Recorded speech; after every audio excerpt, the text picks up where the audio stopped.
कभी कभी जो चीज हमें खोई हुई लगती है वह हमारे सबसे करीब होती है।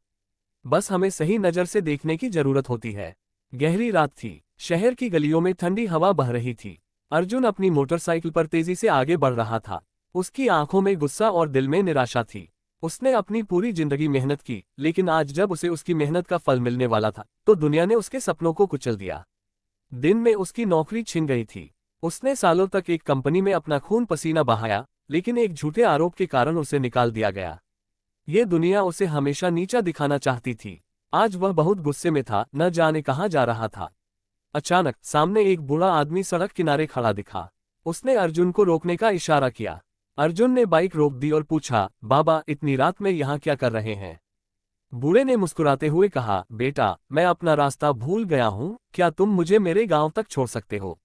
अर्जुन ने सोचा, मेरी खुद की जिंदगी का कोई ठिकाना नहीं है, चलो इस बूढ़े की मदद ही कर दूं, और उसने उन्हें बाइक पर बिठा लिया। रास्ते में बूढ़े ने अर्जुन से पूछा, बेटा, तुम इतने परेशान क्यों दिख रहे हो? अर्जुन ने ठंडी सांस लेते हुए कहा, बाबा, इस दुनिया में मेहनत की कोई कीमत नहीं है। मैंने ईमानदारी से काम किया, फिर भी मुझे धोखा मिला। अब मैं किसी पर भरोसा नहीं कर सकता। बूढ़ा आदमी मुस्कुराया और कहा, हर संघर्ष का एक मकसद होता है। कभी कभी जो कुछ बुरा होता है वह हमें कुछ अच्छा सिखाने के लिए होता है।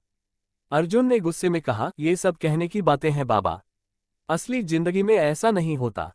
बूढ़े ने एक रहस्यमयी आवाज में कहा, अगर मैं तुम्हें बताऊं कि तुम्हारी जिंदगी अभी खत्म नहीं हुई, बल्कि अभी शुरू होने वाली है, तो? अर्जुन चौंका, आप कहना क्या चाहते हैं? बूढ़े ने मुस्कुराते हुए कहा, बस गांव तक पहुंचने दो, फिर सब कुछ साफ हो जाएगा। आधी रात हो चुकी थी जब वे गांव पहुंचे।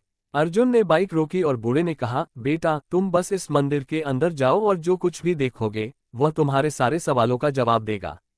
अर्जुन झिझका, लेकिन फिर मंदिर के अंदर गया। वहां एक पुरानी किताब रखी थी। जैसे ही उसने उसे खोला, उसकी आंखें फटी रह गईं।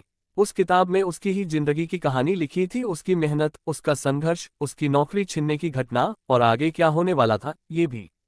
उसके हाथ कांपने लगे। उसने जल्दी से अगले पन्ने पलटे और पढ़ा, तुम्हारी नौकरी गई क्योंकि तुम्हें कुछ बड़ा करना था। कल तुम्हें एक नया अवसर मिलने वाला है जो तुम्हारी जिंदगी बदल देगा। अर्जुन के होश उड़ गए। वह भागते हुए बाहर आया, लेकिन वह बूढ़ा आदमी वहां नहीं था। वह गायब हो चुका था। अर्जुन अगले दिन घर लौट आया। सुबह उसके फोन पर एक कॉल आया। यह एक बहुत बड़ी कंपनी से था जो उसकी काबिलियत से प्रभावित थी और उसे नौकरी देना चाहती थी, एक ऐसी नौकरी जो उसकी पुरानी नौकरी से 10 गुना बेहतर थी। अर्जुन अवाक रह गया। उसे उस बूढ़े की बातें याद आई, हर संघर्ष का एक मकसद होता है। अब उसे समझ आया कि कभी कभी जो हमें हार लगती है वह असल में एक नया रास्ता होती है। अर्जुन ने नई नौकरी शुरू की और धीरे धीरे अपने बलबूते पर एक बड़ी कंपनी बनाई। उसने अपने साथ हुए अन्याय को भुलाकर आगे बढ़ने का फैसला किया। लेकिन एक सवाल उसके मन में हमेशा बना रहा, वह बूढ़ा आदमी कौन था? क्या वह कोई साधारण इंसान था या फिर कोई दैवीय शक्ति जो उसे सही रास्ता दिखाने आई थी? ये सवाल अनसुलझा रह गया, लेकिन अर्जुन ने अपने जीवन का सबसे बड़ा सबक सीख लिया। जो भी होता है अच्छे के लिए होता है। बस हमें धैर्य और विश्वास बनाए रखना चाहिए। जिंदगी में जो भी होता है वह हमें कुछ सिखाने के लिए होता है। कभी कभी हमारी असफलता हमें एक बड़ी सफलता के लिए तैयार कर रही होती है। धैर्य और आत्मविश्वास ही असली ताकत है। जब सब कुछ खत्म लगता है तब असली शुरुआत होती है।